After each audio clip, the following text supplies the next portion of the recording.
I stood behind the VIP velvet rope at Midnight Lux, my upscale nightclub in downtown Miami, watching another typical Saturday night unfold. The bass thrummed through the polished concrete floors, while colored lights painted the dancing crowd in electric blues and purples. Then Derek Castillo appeared, pushing through the main entrance, with his phone already recording, demanding immediate VIP access, without any reservation or payment whatsoever. When I politely explained our established policy, Derek erupted into pure rage, screaming that I was just some nobody hostess who clearly did not understand that his million followers made him absolute royalty. He shoved past the rope, aggressively knocking over champagne glasses that shattered across the floor. I calmly signaled my head bouncer, Marcus, who immediately restrained Derek with professional efficiency. Marcus looked directly at me with raised eyebrows and asked, "Boss, lifetime ban?" I nodded without hesitation. Watching Derek get escorted toward the exit, his voice still echoing protests about his social media status, I found myself reflecting on the incredible journey that brought me to this moment. Just 3 years earlier, I had been Lynn Patterson, a small-town waitress in Canton, Ohio, serving coffee and apple pie to truckers at a roadside diner that smelled perpetually of grease and disappointment. My grandmother Eleanor had always been the dreamer in our family, constantly talking about adventures beyond our quiet, Midwestern existence, but none of us ever imagined the surprise she had planned. When Eleanor passed away quietly in her sleep at 87, I expected maybe a few family photos and her collection of porcelain cats. Instead, her lawyer called with news that changed everything. My grandmother had been secretly investing her Social Security checks and pension money for decades, building a nest egg that totaled nearly $400,000. She left every penny to me, along with a handwritten note that simply said, "Chase something bigger than Canton, sweetheart. Make me proud." I remember staring at that check for hours, my hands trembling as I processed what this meant. Most people would have bought a house or invested conservatively, but something deep inside pushed me toward a completely different path. I had always loved music and nightlife, spending my rare free evenings at the only decent club within 50 miles of home. The energy, the community, the way strangers became friends on a dance floor, it spoke to something fundamental in my soul. After researching various markets, Miami called to me like a beacon. The city pulsed with possibility, and I discovered that Midnight Lux, a failing nightclub in the heart of downtown, was listed for sale at exactly $350,000. The previous owners had run it into the ground through poor management and outdated concepts, but I could see the potential buried beneath layers of neglect and bad decisions. The purchase process nearly broke me emotionally. I remember walking through the empty space for the first time, my footsteps echoing in what felt like a cavernous tomb of abandoned dreams. Cigarette burns scarred the bar top, the sound system buzzed with electrical problems, and the entire venue reeked of stale beer and broken promises. Every contractor I consulted quoted astronomical renovation costs that would have consumed my remaining funds before I could even open the doors, so I taught myself everything. YouTube became my university as I learned electrical wiring, sound system installation, and interior design principles. I spent 18-hour days covered in sawdust and paint, slowly transforming the space into something magnificent. My hands bled from gripping tools they had never held before, and my back ached from lifting equipment that seemed impossible for my 5'4" frame to manage. The loneliness was crushing during those early months. I knew absolutely nobody in Miami, sleeping on an air mattress in the back office and eating peanut butter sandwiches for most meals to conserve cash. There were nights when I questioned everything, wondering if I should just sell the half-renovated space and return to Ohio with whatever money remained. But gradually the vision began materializing. I created an atmosphere that celebrated authentic artistry over manufactured fame. Instead of booking expensive celebrity DJs, I discovered local talent who poured genuine passion into their performances. Rather than charging outrageous prices for watered-down drinks, I partnered with craft distilleries to offer unique cocktails at reasonable rates. Most importantly, I established policies that treated every customer with equal respect, regardless of their bank account balance or social media following. The grand opening 18 months ago exceeded every expectation I had dared to harbor. Local musicians spread the word organically, bringing their friends and collaborators. Food bloggers discovered our innovative small plates menu. Young professionals found a sophisticated space that didn't require them to dress like they were attending a wedding or pay cover charges equivalent to their car payments. Within 6 months, Midnight Lux had become the gathering place for Miami's emerging creative community. We hosted poetry nights on Tuesdays, jazz sessions on Thursdays, and weekend dance parties that ran until sunrise. The club turned profitable during month 8, and by the end of year 1, we were booked solid most nights of the week. Standing here now, watching Derek's tantrum unfold, I felt protective of everything we had built together. This wasn't just a business. It was a sanctuary for people who valued substance over spectacle, creativity over clout. Derek represented everything I had deliberately chosen to reject when designing this space.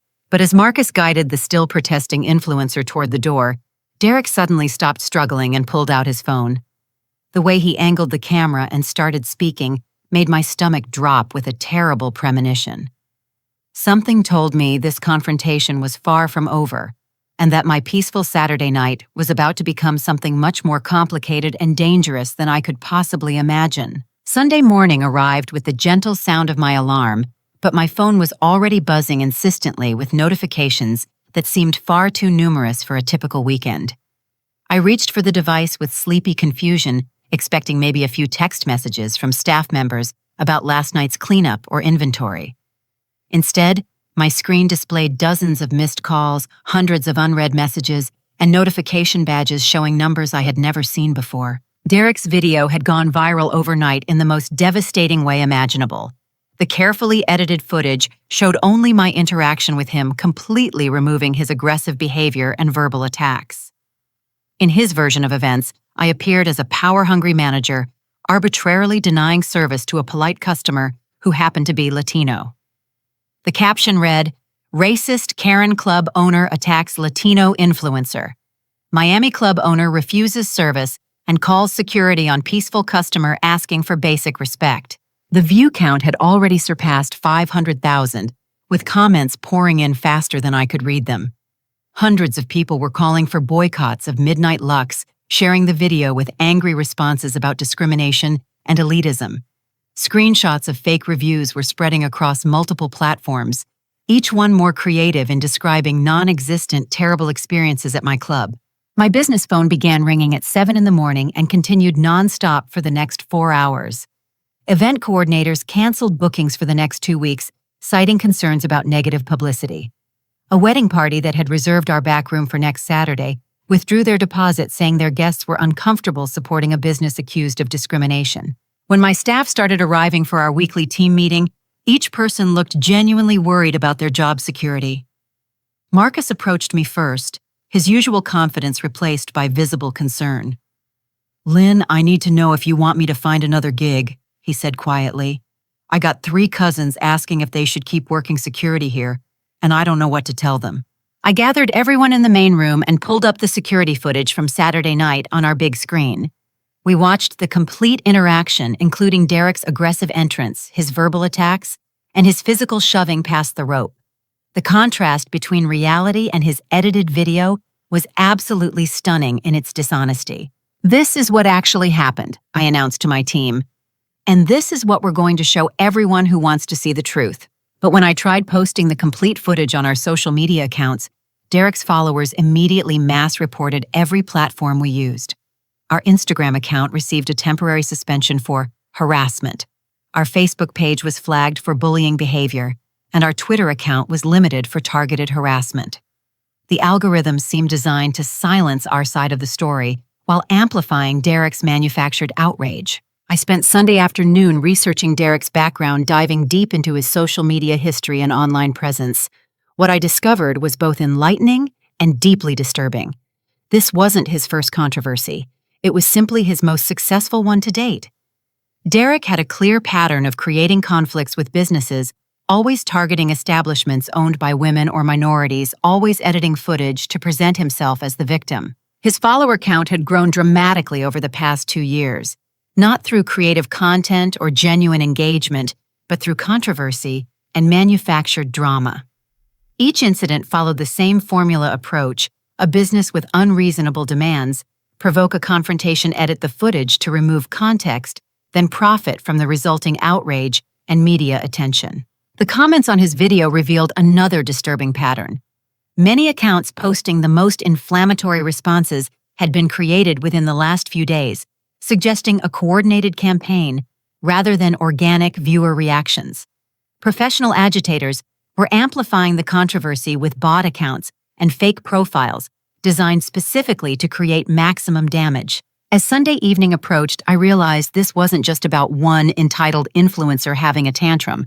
Someone had weaponized social media against my business with surgical precision, and Derek was either the mastermind or a very well-paid puppet in a larger scheme designed to destroy everything I had worked so hard to build. The most troubling development came as I was preparing for bed. My personal social media accounts, which I had kept completely separate from the club's business profiles, suddenly started receiving friend requests and messages from complete strangers. People had somehow connected my personal identity to the club ownership and were beginning to target me directly rather than just my business. The messages started as angry rants about my alleged racism and elitism, but quickly escalated into something much more sinister. Anonymous accounts were sharing photos of my car in the club's parking lot, screenshots of my apartment building's exterior, and personal information that could only have been gathered through deliberate stalking and investigation. One message simply read, "We know where you live, Karen. Maybe it's time you learned some respect." Another contained a photo of my apartment's front door with the caption, "Cute security system. Would be a shame if something happened to it." I immediately screenshot every threatening message and started documenting everything systematically, but the volume was overwhelming. Someone wasn't just trying to damage my business reputation. They were escalating toward personal intimidation and potentially physical threats. That night, I barely slept as my phone continued buzzing with notifications throughout the early morning hours. Each sound made me jump, wondering if the harassment was escalating to actual danger. By dawn Monday morning, I knew I needed help from someone who understood the technical aspects of online warfare better than I ever could. Monday morning found me sitting across from my best friend Sarah Chen at a coffee shop 6 blocks from the club, spreading printed screenshots across a corner table like evidence in a detective story. Sarah worked as a cybersecurity specialist for a major tech company, and her expertise in digital forensics had helped several friends navigate online harassment situations before. "This is sophisticated," Sarah said, adjusting her glasses as she examined the threatening messages on my phone. "Most trolls just send random angry stuff, but these people have been researching you systematically. Look at this. They know your work schedule, your car's license plate, even your grocery shopping routine." She pulled out her laptop and began tracing the anonymous accounts that had been targeting me most aggressively. Within 20 minutes, her analysis revealed disturbing patterns that confirmed my worst suspicions about the coordinated nature of this attack. 3 of these threatening accounts were created on the exact same day last month, Sarah explained, showing me registration timestamps and IP address data. And they're all using proxy servers to hide their real locations, which means this isn't just random internet mob behavior. Someone paid for professional-grade harassment infrastructure. While Sarah worked her technical magic, I decided to visit the Miami Police Department to report the threatening messages and stalking behavior. Officer Rodriguez listened politely as I explained the situation and showed him printed examples of the most concerning threats, but his response was disappointingly predictable. "Ma'am, we understand your concerns, but online harassment is typically considered a civil matter unless there's evidence of an imminent physical threat," he said, barely glancing at the screenshots. "Our department doesn't have resources to investigate every social media dispute, and these messages could be coming from anywhere in the world." I left the police station feeling frustrated but not surprised. Law enforcement agencies rarely took online harassment seriously until something escalated to physical violence, and by then, it was often too late to prevent serious damage. Back at the coffee shop, Sarah had made significant progress, unraveling the technical aspects of my harassment campaign. "I've identified 7 fake accounts that are definitely part of a coordinated network," she reported. "But here's where it gets really interesting. 4 of them made the same spelling mistake in different messages. They all wrote definitely instead of definitely, which suggests the same person is managing multiple accounts. More importantly, she had discovered that several of the most aggressive accounts had also targeted other Miami area businesses over the past 6 months. A Cuban restaurant in Coral Gables had faced similar harassment after refusing to provide free meals to an influencer.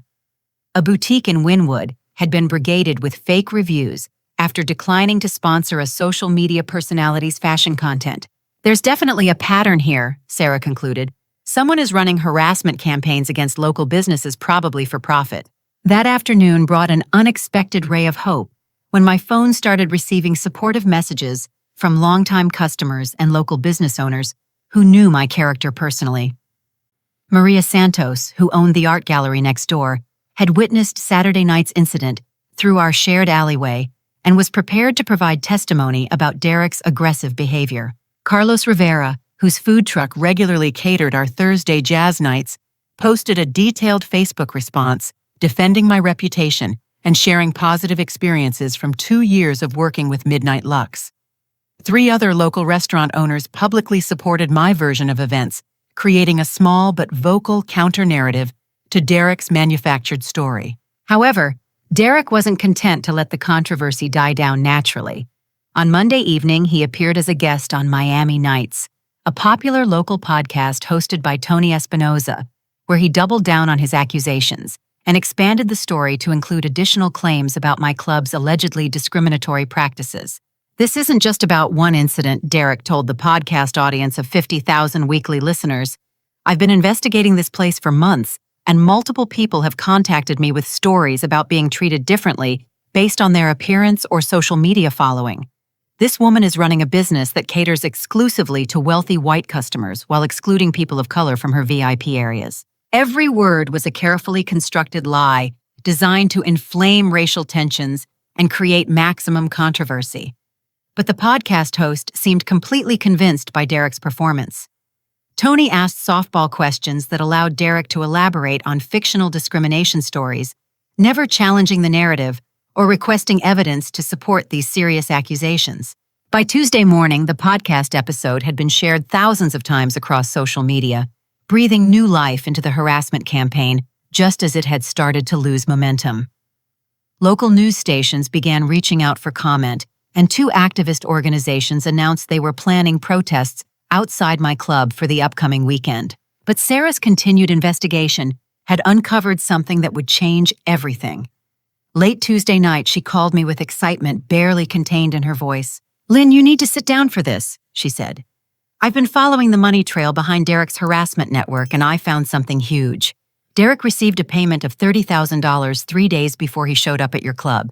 And guess who sent it?" My heart pounded as I waited for her revelation. "Apex Entertainment," Sarah continued. "They own 6 clubs in Miami, and they've been trying to buy properties in your neighborhood for the past 2 years. This whole thing was a setup from the beginning." The pieces suddenly fell into place with horrifying clarity. This wasn't random harassment or even opportunistic attention-seeking. Someone had specifically targeted my business as part of a coordinated campaign to force me into bankruptcy and create a distressed sale opportunity for my competitors. The war for Midnight Lux had officially begun, but now I finally knew who my real enemies were. Armed with Sarah's discovery about the Apex Entertainment connection, I spent Wednesday morning diving deeper into the corporate structure of my apparent adversaries. Apex Entertainment presented itself as a legitimate hospitality management company, but their business model seemed built entirely on acquiring prime real estate through aggressive tactics and questionable methods. Their portfolio included 6 nightclub properties throughout Miami, each one acquired after the previous owner had experienced some form of financial distress or public relations crisis. The pattern was remarkably consistent. Small businesses would face sudden controversies, harassment campaigns, or mysterious permit problems, then sell their properties to Apex at significantly below market prices. I reached out to 3 former business owners who had sold to Apex, hoping to understand their experiences. The first 2 declined to speak with me, citing non-disclosure agreements that prevented them from discussing their transactions. But the third owner, Jennifer Walsh, agreed to meet me for lunch on Thursday afternoon. Jennifer had owned Neon Dreams, a popular dance club in South Beach, until 18 months ago, when she sold to Apex after facing what she described as the worst 6 weeks of my entire life. Her story sounded disturbingly familiar to my current situation. It started with one bad Yelp review that seemed completely fake. Jennifer explained over salad at a quiet restaurant far from any Apex properties. Then suddenly, we had dozens of fake reviews, social media harassment, and mysterious complaints to city inspectors about permit violations that had never existed before. Jennifer's harassment had included the same elements I was experiencing: coordinated social media attacks, threatening messages, and manufactured controversies designed to damage her reputation. But her situation had escalated beyond online harassment into real-world sabotage that made my current problems seem almost manageable by comparison. Someone started calling in fake bomb threats during our busiest nights, she continued. The police had to evacuate the building 4 times in 2 weeks, and each evacuation cost me thousands of dollars in lost revenue, plus security upgrades the city suddenly required. My insurance company threatened to drop coverage if the threats continued. The timing of Jennifer's crisis had been particularly devastating because it occurred during Miami Music Week, traditionally her most profitable period of the year. Just as she was struggling with lost revenue and increased security costs, Apex Entertainment approached with an offer to buy her property and help solve her problems. They presented themselves as saviors, Jennifer said bitterly. Their representative told me they had experience dealing with harassment campaigns and could make all my problems disappear if I accepted their generous offer. The purchase price was 60% of what my property was worth 6 months earlier, but I was so exhausted and scared that I took it. After selling to Apex, Jennifer's problems had indeed disappeared overnight. The fake reviews stopped appearing, the social media harassment ended abruptly, and no more bomb threats materialized. The sudden cessation of problems had confirmed her suspicions that Apex had been orchestrating her difficulties from the beginning. The worst part is knowing that I was played, Jennifer concluded. They destroyed my livelihood systematically and then rescued me from the disaster they had created, making me grateful for their horrible offer. Thursday afternoon brought another crucial development when Sarah uncovered additional financial records that expanded our understanding of the conspiracy against my business. Derek's $30,000 payment from Apex had been just the latest in a series of transactions dating back 8 months. He's been on their payroll since March, Sarah reported via encrypted messaging app. They've paid him a total of $87,000 for various consulting services, and every payment corresponds with harassment campaigns against businesses in your neighborhood. More disturbing was Sarah's discovery that Derek had been conducting surveillance on my business for weeks before the Saturday night confrontation. His social media posts showed him at various downtown Miami locations, always within a few blocks of Midnight Lux, photographing and documenting the area while claiming to be exploring local nightlife. "Look at this," Sarah said, showing me a Derek's Instagram story from 3 weeks earlier. The post showed him standing across the street from my club during our Thursday jazz night with a caption reading, "Scouting some spots for potential content collaborations. Miami nightlife has so much untapped potential." The post had seemed innocuous at the time, but viewed with current knowledge, it revealed deliberate planning and reconnaissance activity that preceded his manufactured confrontation by weeks. Derek hadn't stumbled into our club looking for VIP access. He had been assigned to create a crisis that would justify Apex's eventual rescue offer. Friday brought the most devastating revelation yet, when I discovered that my former business mentor, James Morrison, was secretly connected to the entire conspiracy. James had been instrumental in helping me navigate the club purchase process 3 years earlier, providing guidance on permits, licensing, and vendor relationships that had saved me months of bureaucratic confusion. I had always been grateful for James's assistance and had maintained a friendly, professional relationship with him throughout my time as a business owner. He checked in periodically to offer advice, celebrated my successes, and had seemed genuinely proud of my transformation from small-town waitress to successful entrepreneur. But Sarah's financials investigation revealed that James was listed as a silent partner in Apex Entertainment with a 15% ownership stake that entitled him to profit from every property acquisition the company completed. His helpful guidance during my startup phase hadn't been altruistic mentorship. It had been intelligence gathering that positioned him to eventually profit from my downfall. "He's been feeding them information about your finances, your business model, everything," Sarah explained as we reviewed corporate filings in her apartment Friday evening. "Apex knew exactly how to pressure you because James told them your vulnerabilities." The betrayal cut deeper than any of the harassment or threats I had received. Derek was a stranger whose motivations were clearly financial, and Apex was a faceless corporation pursuing predictable business objectives. But James had sat in my office dozens of times, offering fatherly advice and celebrating my achievements, while secretly planning to destroy everything I had built. Saturday morning brought James's most audacious move yet. He called my personal phone with what he presented as urgent assistance during my current crisis. His voice carried perfect concern and sympathy as he offered to help me navigate the difficult situation. "Lynn, I've been following this terrible harassment you're facing, and I want you to know that you have options," James said smoothly. "I've been in contact with some investors who specialize in helping businesses through public relations crises, and they might be interested in purchasing your property if you're ready to move on to something less stressful." The investors he mentioned were obviously Apex Entertainment, though he was careful not to name them directly during our phone conversation. James presented the potential sale as a generous rescue operation, emphasizing how difficult it would be for me to recover from my current reputation damage and suggesting that selling might be my only viable option for financial survival. "These people understand that your property has been unfairly devalued by this social media campaign," James continued.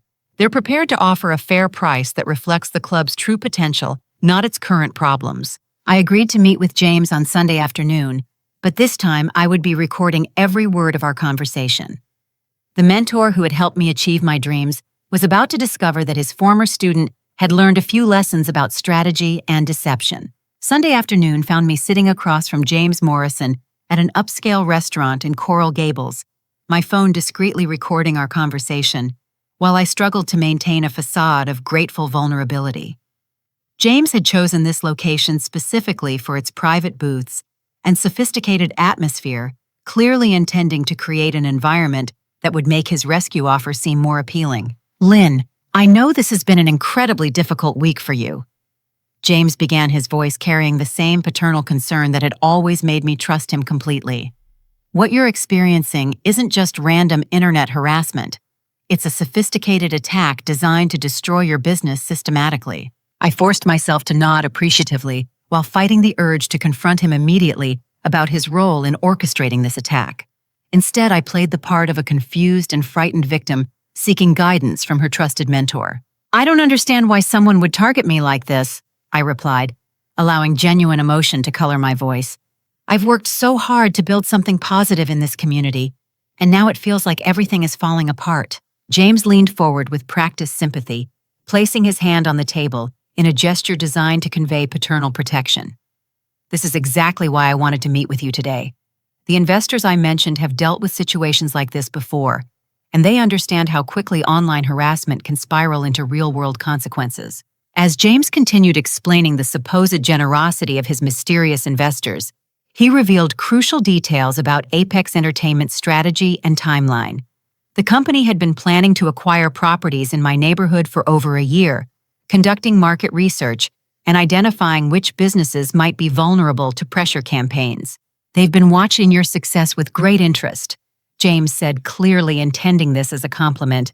"Your club represents exactly the kind of authentic entertainment experience that Miami needs, but unfortunately, operating an independent business in today's social media environment has become almost impossible." James went on to describe how Apex could protect me from future harassment by incorporating my business model into their larger corporate structure. Under their management, I would be insulated from personal attacks while maintaining creative control over programming and operations. "The best part is that you wouldn't have to leave the industry entirely," James explained enthusiastically. "They're prepared to offer you a management position overseeing creative programming for their entire portfolio. You'd be able to influence 6 different venues instead of worrying about one." The numbers James quoted were designed to sound generous while representing a fraction of Midnight Lux's true value. His offer of $450,000 for the property and equipment would barely cover my original investment, completely ignoring the value I had created through 2 years of successful operations and community building.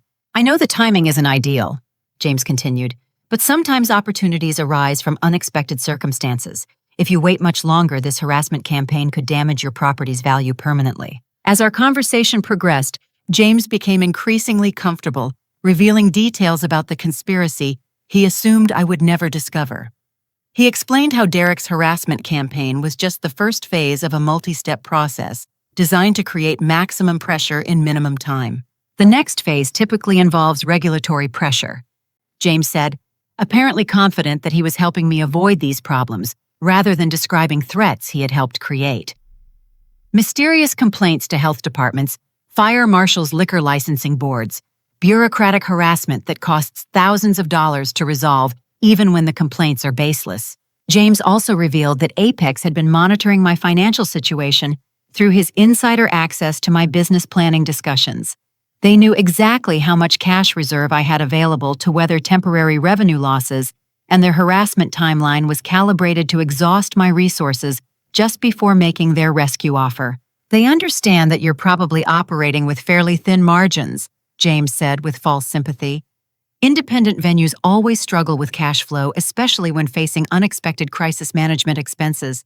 The most chilling revelation came when James described how Apex's previous acquisitions had been structured to minimize the former owner's ability to compete in the future.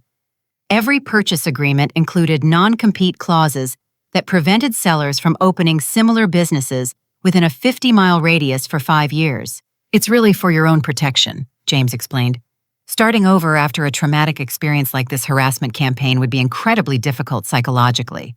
The non-compete clause prevents you from making emotional decisions that might not be in your long-term financial interest.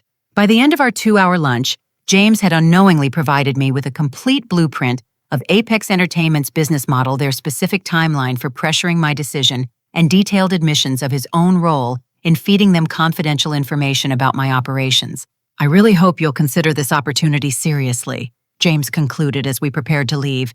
These investors don't usually work with businesses that have active harassment campaigns, but they're willing to make an exception because of my personal recommendation. I thanked James for his concern and promised to consider his offer carefully, but privately. I was already planning how to use his recorded confessions as evidence in the legal case Sarah and I were building. James Morrison had just handed me the smoking gun that would expose the entire conspiracy. That evening, Sarah and I met at her apartment to review the recording and plan our next moves. Her analysis of James's admissions provided the final pieces of evidence we needed to prove the coordinated nature of my harassment campaign. "This is perfect," Sarah said after listening to the complete recording. "He's admitting to corporate espionage conspiracy to commit fraud and racketeering activity. But we need one more piece of evidence to make this case absolutely bulletproof." The final piece came sooner than expected. Early Monday morning, Sarah's monitoring software detected unusual activity around my club's property. Someone had been conducting surveillance throughout the weekend, photographing the building from multiple angles and documenting security measures. At 2:30 Monday morning, that surveillance turned into something much more serious when Derek attempted to break into Midnight Lux through the rear service entrance. Fortunately, Marcus had been conducting his regular security patrol and caught Derek red-handed, trying to pick the lock with professional tools. "What are you doing here?" Marcus demanded, immediately activating his body camera to record the confrontation. Derek's response exceeded our wildest hopes for incriminating evidence. Apparently believing he had been caught by a minimum-wage security guard who wouldn't understand the larger implications of his activities, Derek attempted to bribe Marcus while explaining his mission. "Look, I'm being paid to plant some things in there that will get this place shut down," Derek said, pulling out an envelope of what appeared to be illegal drugs. "The owner has been causing problems for some important people, and they need her liquor license revoked permanently." Derek went on to explain how planting drugs and then triggering an anonymous tip to police would result in a raid that would automatically suspend my liquor license pending investigation. Even if the planted evidence was eventually discovered and dismissed, the weeks-long suspension would be financially devastating during my current crisis. "I can give you $5,000 to unlock this door and forget you saw me," Derek continued, apparently unaware that Marcus was recording every word. "Or I can come back tomorrow night with people who won't be as polite about gaining access." Marcus played his role perfectly, pretending to consider Derek's offer while encouraging him to elaborate on the plan and identify his co-conspirators. By the time Derek realized he had revealed too much information, Marcus had recorded a complete confession that tied him directly to Apex Entertainment and James Morrison. "Mr. Morrison said this would be simple," Derek complained when Marcus continued asking questions. "Plant the stuff, Make the call, collect my final payment. Now you're making this complicated with all these questions.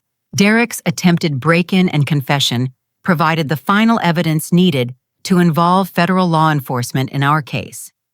Drug planting conspiracy to commit fraud and racketeering activity all fell under federal jurisdiction, meaning our case would bypass local courts that might be influenced by Apex Entertainment's connections. Tuesday morning, I called the FBI field office in Miami and requested a meeting to report organized criminal activity targeting local businesses. Agent Martinez listened carefully as I presented our complete evidence package, including financial records, recorded confessions, and video documentation of Derek's attempted break-in. This is a textbook racketeering case, Agent Martinez concluded after reviewing our evidence for 2 hours. We've been investigating similar patterns in other cities, but this is the most complete documentation we've seen. The federal investigation would take several months to complete, but Agent Martinez assured me that Derek and his co-conspirators would face serious federal charges that could result in significant prison sentences. More importantly, the FBI would be freezing Apex Entertainment's assets pending investigation, preventing them from continuing their harassment campaign or acquiring additional properties through fraudulent means. Wednesday evening brought an unexpected development when Derek, apparently realizing the gravity of his legal situation, attempted to negotiate immunity by providing additional evidence against James Morrison and Apex Entertainment. His cooperation revealed that their conspiracy extended far beyond Miami, encompassing similar operations in 6 different cities across Florida and Georgia. The war for Midnight Lux was about to become a federal case that would expose an entire network of corporate criminals who had been destroying small businesses for profit. Justice was finally within reach, but the most satisfying victories were still to come. Thursday morning brought the beginning of our coordinated counteroffensive against the criminal conspiracy that had targeted my business. Agent Martinez had obtained federal warrants to monitor Apex Entertainment's communications, and their discovery of additional evidence had accelerated the investigation timeline dramatically.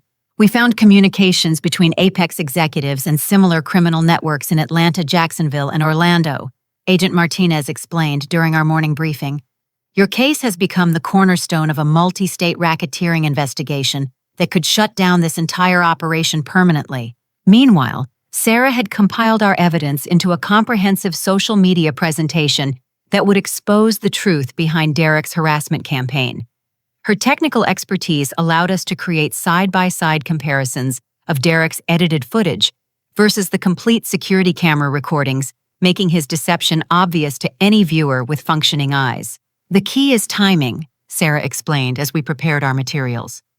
We need to release everything simultaneously across multiple platforms before they can coordinate a response or claim the evidence is fake. I spent Thursday afternoon reaching out to local journalists who had been following the controversy, offering exclusive access to our evidence package in exchange for thorough investigation and verification of our claims. 3 reporters agreed to examine our documentation independently, and their preliminary responses suggested that Derek's deception was even more obvious than we had hoped. "This is investigative journalism gold," said Maria Gonzalez from the Miami Herald. "Corporate conspiracy, social media manipulation, federal investigation. It has everything readers want to see exposed." Friday morning arrived with the coordinated release of our complete evidence package across every available platform. Sarah had created a detailed timeline showing Derek's surveillance activities, his payments from Apex Entertainment, and James Morrison's role in feeding confidential information to my competitors. The response was immediate and overwhelming. Derek's followers began deserting his social media accounts as the evidence of his deception spread virally across the same platforms he had used to attack my business. Comments on his original harassment video shifted from supporting his fake discrimination claims to expressing outrage about his fraudulent behavior and criminal conspiracy. This is what accountability looks like. Read one comment with over 3,000 likes. "This guy literally tried to destroy an innocent business owner for money. Absolutely disgusting." Derek's attempt at damage control backfired spectacularly when he agreed to a live-streamed interview on Instagram, apparently believing he could manipulate the narrative one final time. Instead, the interview became a real-time confession, as viewers asked increasingly specific questions about his relationship with Apex Entertainment. "I was just trying to create entertaining content," Derek stammered as the interviewer pressed him about the $30,000 payment. Sometimes content creators work with businesses to develop storylines that engage audiences. But when a viewer asked directly whether he had attempted to plant drugs in my club, Derek's response revealed additional criminal activities that even the FBI hadn't discovered yet. That was just one option we discussed, Derek said, apparently not realizing he was confessing to multiple felonies on live video. There were other content creators involved in similar projects with other businesses. We were just trying to create authentic storylines that would resonate with audiences. Derek's accidental admission that multiple content creators were involved in harassment campaigns provided the FBI with new leads for expanding their investigation. Agent Martinez called me 30 minutes after Derek's live stream ended, requesting copies of the video and asking whether I knew other business owners who might have been targeted by similar operations. Saturday brought vindication when 3 major news outlets published detailed exposés of the conspiracy against my business. The Miami Herald's front-page story included corporate documents showing Apex Entertainment's systematic targeting of independent businesses, while local television stations featured interviews with Jennifer Walsh and 2 other former business owners who had been victimized by similar campaigns. Federal investigation exposes corporate conspiracy against Miami small businesses, read the Herald's headline, accompanied by photographs of Derek James Morrison and Apex Entertainment executives. The article detailed how my case had uncovered a multi-state criminal network that had been operating for over 3 years. Public reaction exceeded every expectation I had dared to harbor. Local business organizations issued statements supporting independent entrepreneurs against corporate harassment, while social media campaigns encouraging people to visit locally owned establishments generated thousands of shares and comments. Sunday afternoon brought the most satisfying development yet, when Derek was arrested at his Miami Beach apartment on federal charges, including conspiracy to commit fraud, drug trafficking, and racketeering activity. Agent Martinez called to inform me that Derek's cooperation with federal investigators had resulted in additional charges against James Morrison and 3 Apex Entertainment executives. Your willingness to fight back instead of accepting their buyout offer has exposed a criminal network that was operating in multiple states, Agent Martinez explained. The evidence you and Sarah compiled will likely result in federal prison sentences for everyone involved. James Morrison was arrested Monday morning at his Coral Gables office, led away in handcuffs, while news cameras captured his perp walk for the evening broadcasts. The man who had presented himself as my mentor and protector was revealed as the architect of a conspiracy that had destroyed dozens of small businesses across the Southeast. Monday evening brought the final piece of justice when Apex Entertainment's corporate offices were raided by federal agents, resulting in the seizure of financial records that documented their criminal activities spanning back 5 years. The company's assets were frozen, pending investigation, and their properties were placed under federal supervision to prevent further damage to their tenants and business partners. But the most rewarding development came when Derek's former followers began visiting Midnight Lux to apologize for their participation in the harassment campaign. Many had genuinely believed his discrimination claims and felt betrayed by his deception. "I shared that video without checking the facts," admitted Jessica, a college student who had driven from Gainesville specifically to apologize in person. "I should have realized that someone with his history of controversies might not be telling the truth." Tuesday brought news that the federal investigation had expanded to include similar criminal networks in 12 states, with my case serving as the template for identifying and prosecuting corporate harassment campaigns nationwide. Agent Martinez informed me that our evidence package was being used to train federal agents in recognizing and investigating social media-based racketeering schemes. The transformation from victim to catalyst for justice felt surreal as I watched news reports about arrests and investigations that had resulted from our decision to fight back against the conspiracy. Derek's attempt to destroy my business had instead exposed a criminal network that would now face federal prosecution and lengthy prison sentences. Wednesday evening brought the final victory when Apex Entertainment officially filed for bankruptcy, unable to operate while facing federal racketeering charges and asset seizures. Their criminal business model had been completely dismantled, ensuring they could never again target innocent business owners through harassment campaigns and manufactured controversies. The war for Midnight Lux was over, but the broader victory for small business owners everywhere was just beginning. Our evidence had provided federal investigators with the tools needed to dismantle an entire industry of corporate criminals who had been destroying livelihoods for profit. Justice had not only been served, it had been documented, prosecuted, and transformed into systemic change that would protect other entrepreneurs from similar attacks in the future. 3 months later, I stood behind the same VIP rope where this entire ordeal had begun. But everything had changed in ways I never could have imagined. The Saturday night crowd at Midnight Lux was larger and more energetic than ever before, filled with genuine supporters who had followed our story and wanted to experience the club that had become a symbol of resistance against corporate bullying. Derek Castillo was serving a federal sentence of 7 years in minimum security prison after pleading guilty to conspiracy to commit fraud, drug trafficking, and racketeering charges. His cooperation with federal investigators had resulted in reduced sentencing, but his social media career was permanently destroyed, along with his credibility and financial assets. James Morrison received a 12-year federal sentence for his role as the conspiracy's architect, along with permanent prohibition from operating any business in the hospitality industry. His reputation as a business mentor was completely shattered, and several of his other former protégés had come forward with evidence of similar betrayals and financial manipulation. Apex Entertainment had been dissolved completely, with their former properties either sold to legitimate operators or converted to other business purposes under federal supervision. The criminal network they had operated across 12 states resulted in 43 federal indictments and the recovery of over $15 million in fraudulent profits that were being returned to victimized business owners. But the most meaningful changes were happening right here in my club, where the community had rallied around our story and transformed Midnight Lux into something even better than I had originally envisioned.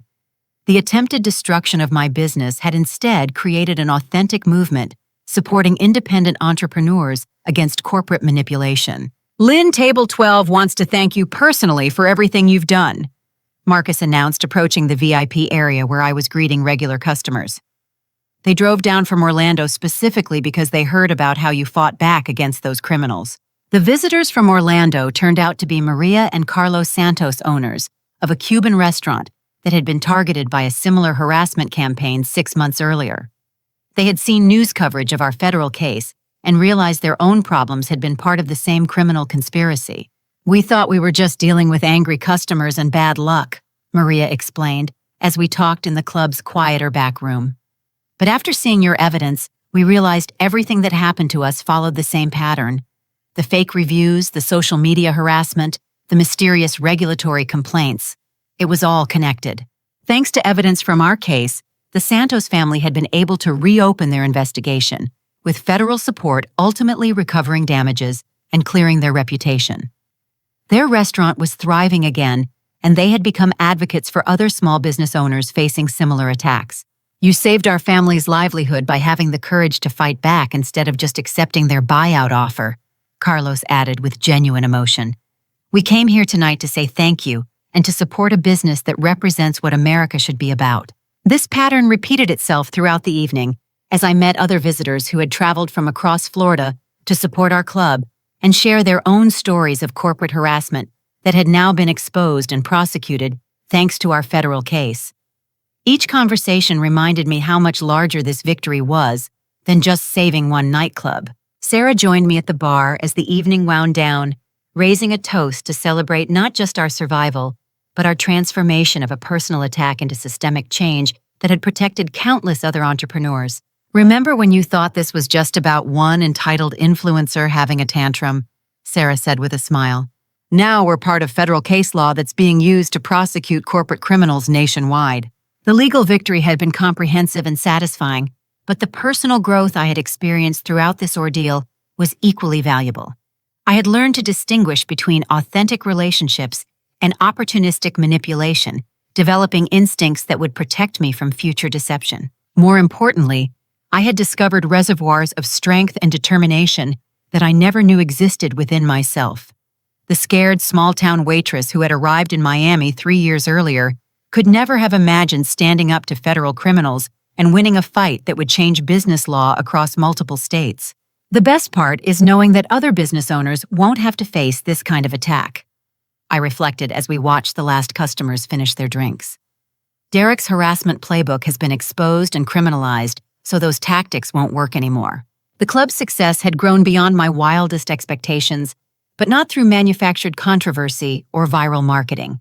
Instead, our authentic community of supporters had grown organically as people learned our story and wanted to be part of something genuine and positive. We had established the Small Business Defense Fund, a legal resource that provided free consultation and evidence collection support for entrepreneurs facing harassment campaigns. The fund was supported by donations from customers and partnering businesses, creating a network of mutual protection that made similar attacks much more difficult to execute successfully. I've learned that true power doesn't come from social media followers or corporate connections. I announced to our staff during our closing meeting that night, real strength comes from integrity, authentic relationships, and the courage to stand up for what's right, even when it seems impossible. The transformation of Midnight Lux from harassment target to symbol of resistance had attracted positive attention from legitimate media outlets, celebrity supporters, and business organizations that shared our values of authenticity over manipulation. But the recognition felt secondary to the knowledge that we had protected other entrepreneurs from similar attacks. Looking around the club that night, I saw faces representing every aspect of Miami's diverse creative community: musicians, artists, writers, entrepreneurs, and professionals who had chosen to support a business that valued substance over spectacle. This was the community I had dreamed of building when I first invested my grandmother's inheritance in this space. Eleanor would be proud, I whispered to myself, thinking of the grandmother whose courage and vision had made everything possible. Her inheritance had given me financial resources, but her example had provided the strength to fight for something bigger than myself. Derek's attempt to destroy my business had instead revealed the power of authentic community, genuine relationships, and the courage to fight for justice even against overwhelming odds. The harassment campaign that was supposed to force me into bankruptcy had transformed Midnight Lux into something more successful and meaningful than I had ever imagined possible. Success built on authentic value had proven stronger than success built on manipulation and deception. Justice had not only been served, but had created lasting change that would protect others from similar attacks in the future. As I locked the club's doors that night and walked to my car, I felt the deep satisfaction that comes from knowing you've not only survived a challenge, but used it to create something positive for others. The war for Midnight Lux had ended with complete victory, but the broader battle for honest business practices and authentic community had just begun. The journey from small-town waitress to federal case study had taught me that sometimes the biggest challenges become the greatest opportunities, and that standing up for what's right can create changes far beyond your original intentions. Derek Castillo had tried to call me a nobody, but our victory had proven that every individual has the power to fight back against injustice and win. Have you ever had to stand up against someone trying to bully or manipulate you? I'd love to hear your stories in the comments about times when you fought back against unfair treatment. Please like this video if you believe in supporting authentic businesses over corporate manipulation, and subscribe for more stories about real people fighting for justice in their communities. Share this story with anyone who owns a small business or believes in standing up to bullies, because together we can create a world where honest entrepreneurs are protected from criminal harassment. Thank you for listening to my story and for being part of a community that values truth, justice, and the courage to fight back against those who try to destroy what we've built with integrity and hard work.